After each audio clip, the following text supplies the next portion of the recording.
Last summer, by chance, I found this big machine at the scrap collection station on the east side of the bridge near my home. It weighed a total of 292 jin, about 146 kilograms, and cost 0.5 USD per jin. I brought it back with me. It's a Suzuki GSXR from 2001 with a 750cc engine, and it's a bike with a story. Its fate was quite unfortunate. The rear tire is even wider than my palm, so you can tell it definitely wasn't a fuel-efficient machine in its prime. The fuel tank is badly damaged and deformed, and honestly, I'm not sure if there's any good way to fix it. Anyway, I'll put on my gloves. Today, we're going to completely restore this side of it according to this poster. The radiator and this whole rod are completely wrecked too.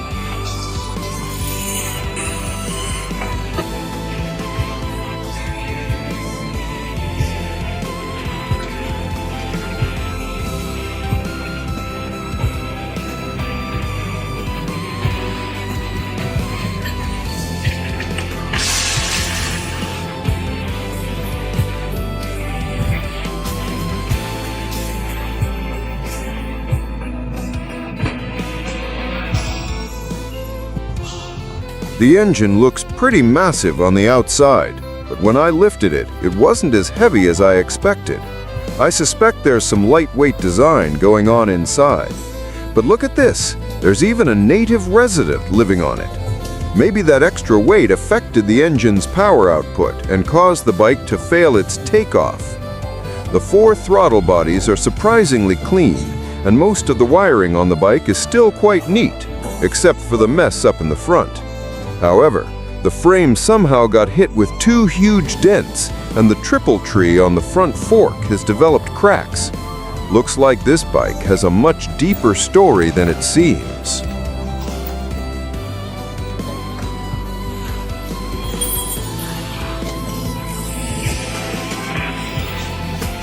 These brake pads are still pretty thick. That just saved me some money. But since I already noticed cracks on the triple clamp of the sidecar, it's definitely worth checking the suspension too, just in case it's bent or deformed as well. As for this guy here, he's fine, nothing to worry about.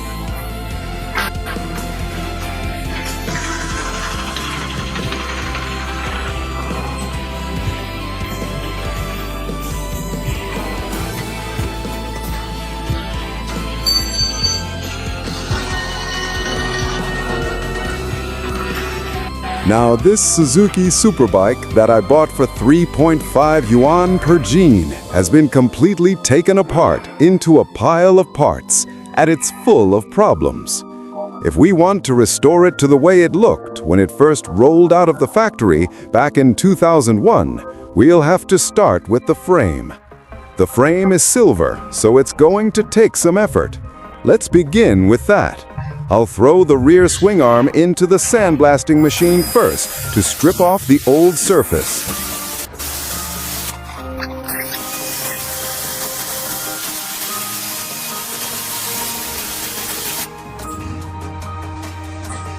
Here's the result after the treatment. Clean and shiny, showing the natural color of the aluminum. But this spot here is exposed, probably where the chain hit and damaged it. So I used an angle grinder to smooth everything out, and now it looks much better.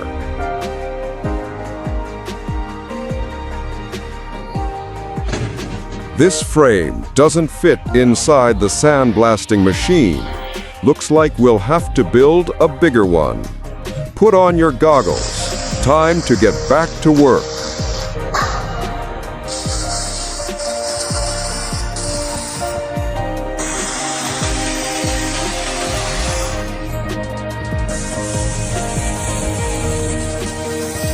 Take my advice. Get yourself a laser welder early. It really makes the job so much easier.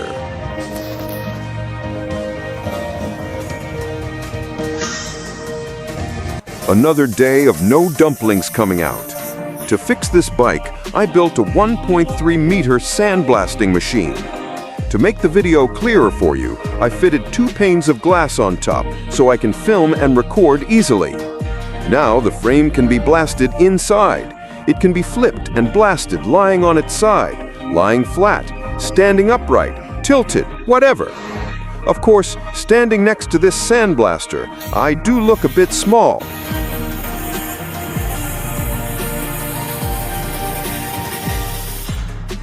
I've removed its mounting brackets, and now the frame looks completely smooth and clean.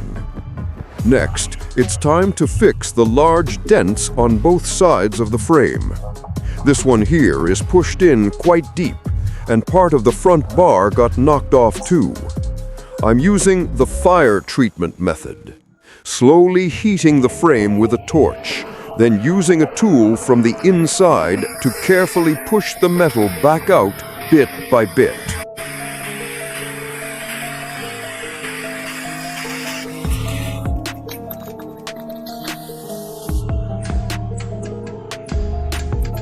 Damn it, a big hole just popped out here. You'd better keep your goggles on. I'm about to fix this spot, and you've got to be my witness. That crack wasn't my fault. I just gave it a couple of light hits, and it suddenly broke open on its own. That's exactly how it happened, I swear. You've got to back me up on this one.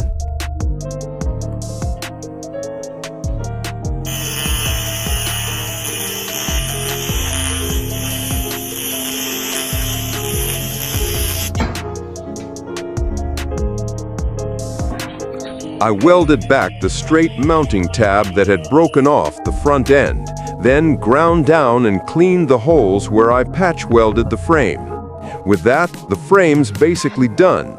Since the front and rear wheels are white, we'll need to work on the rims next.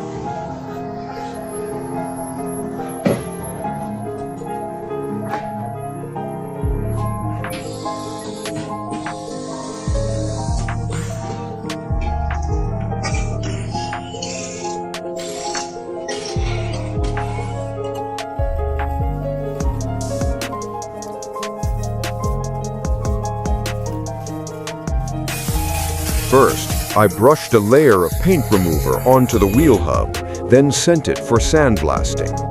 Now the hub looks really clean. But if you look inside, there are tons of tiny pits.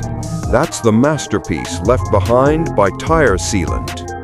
The front wheel is fine, but for this one, the only way to fix is to fill up all those tiny holes completely. After that, we need to hurry and get the restored hubs in the frame to the paint booth. First, spray a coat of epoxy primer, then the top coat, and finally bake it once at high temperature.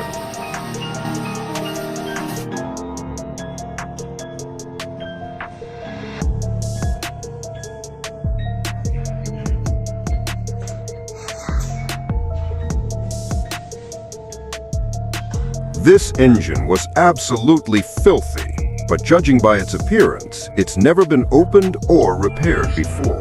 That's exactly why I had the courage to rescue it from the scrapyard.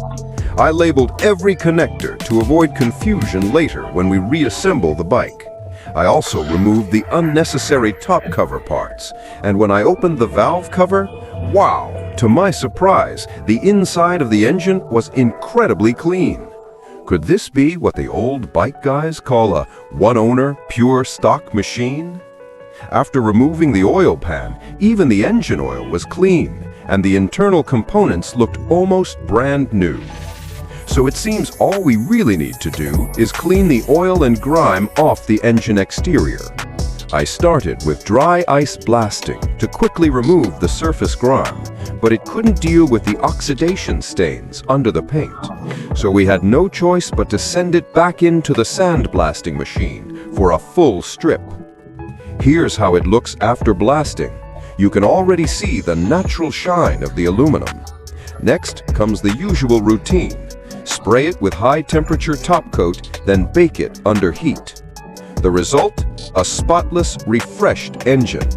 And here's the frame. You can't even tell where you accidentally punched that hole last time. The rear swing arm's green finish also looks fantastic. Now we can start assembling the bike according to the diagrams.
What a hassle.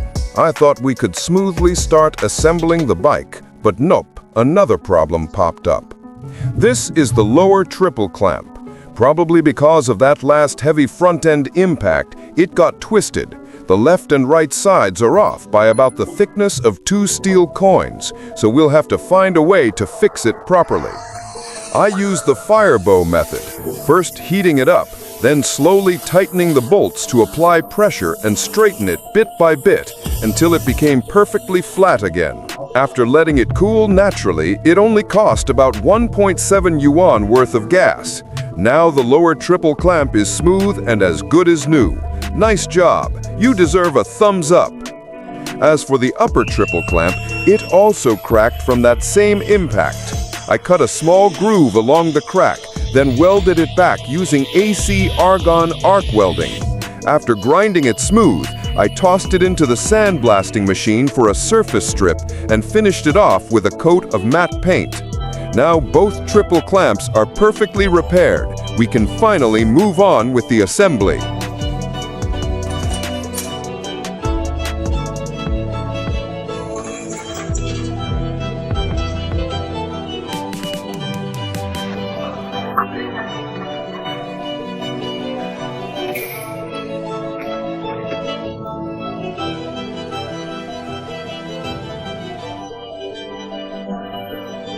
Cut myself a driver now, huh?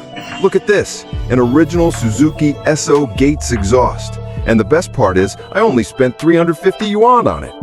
But check out this mess. A tiny rusty pipe, a cracked plastic part, and 2 seat cushions from completely different bikes. Together, those cost me another 700 yuan. The energy efficiency of this build is honestly beyond imagination. Also, that bike modification manual you gave me, it's getting thinner every day. Next up, grab your pliers. We're going to sort out the bike's entire complex wiring system.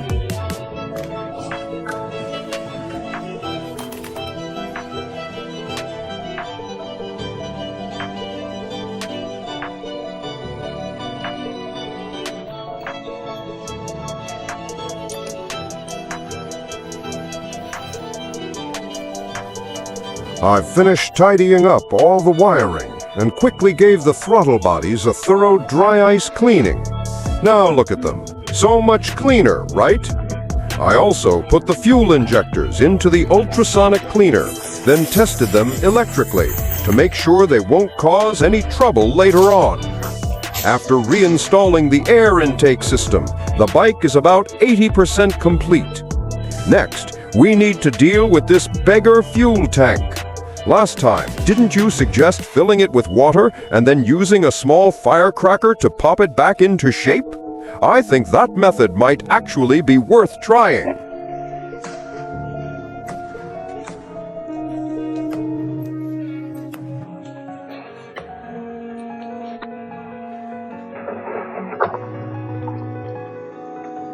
That method didn't work too well.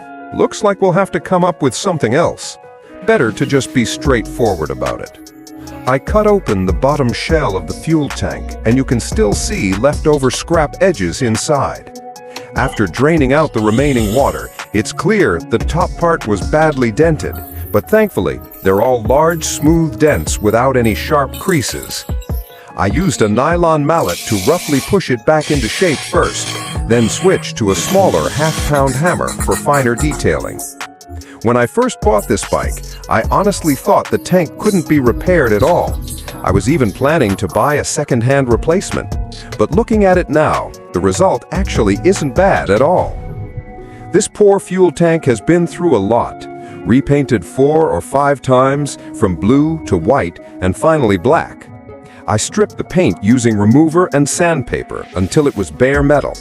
You can still see some tiny pits on the surface, but I think it's good enough. Using a handheld laser welder, I welded the bottom shell and upper section of the tank back together. Then came the usual process. First, an epoxy primer for rust protection, followed by a thin layer of putty to even out the surface. Next, I sprayed a mid-coat to unify the color tone, and finally applied the pearl white top coat. After the pearl white dried completely, I used masking tape to mark out the sections. Since the top and bottom are 2 different shades of blue, they needed to be sprayed in 2 separate passes to finish the job perfectly.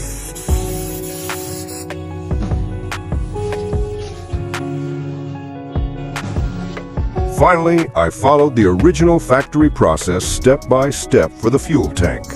And once that was done, I sprayed on the clear coat. After applying pressure and baking it at high temperature until it was fully cured, reinstalling the tank made it look exactly like it did on the 2001 factory poster. Now there's just one last step left. I managed to buy all the fairings and the front cowl I needed. The seller told me they were original parts from a dismantled bike, just a bit scuffed and needing a simple repaint. But in reality, these broken panels were a total mess, cracked everywhere and basically beyond repair. And those 2 useless pieces still cost me over 400 yuan. Looks like we'll need to bring our tools and patience again. This project is testing me early in the morning already. Still, compared to this 25-year-old bike with a story, getting a full set of body panels like this has truly been a headache. But the shine on their paintwork really matches the gloss of my own spray job, almost identical. Now the machine is complete, like gathering the Dragon Balls. Time to assemble everything and summon the dragon.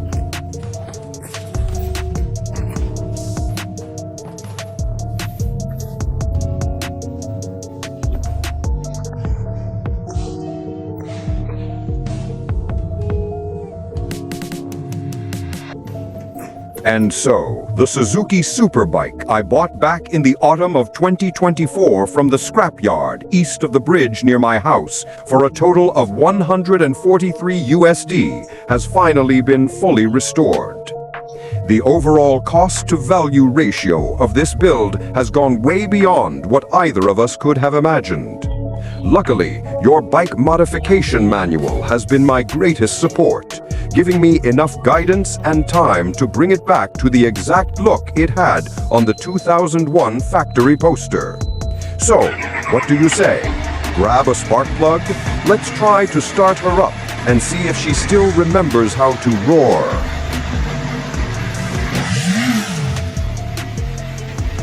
Ha! See? I told you we'd make it without even having to go through the door first. Mission accomplished. After all that grinding, welding, sanding, and painting, hearing it start up must feel like the sweetest meal ever.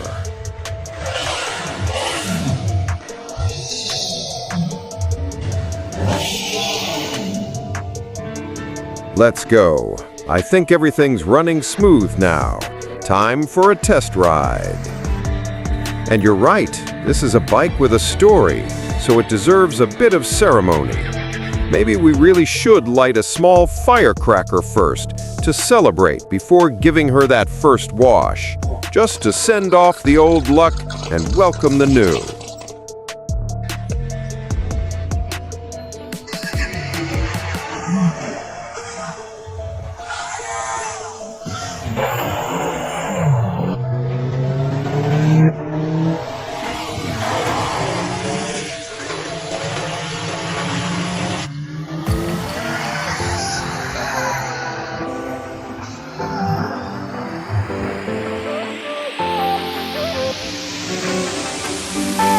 And with that, the Suzuki Superbike I bought for $143 from the Scrapyard is now fully restored.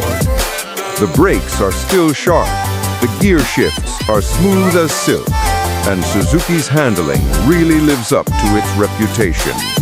All thanks to the guidance from your bike modification manual. Couldn't have done it without it. Wishing you good health and great fortune, my friend.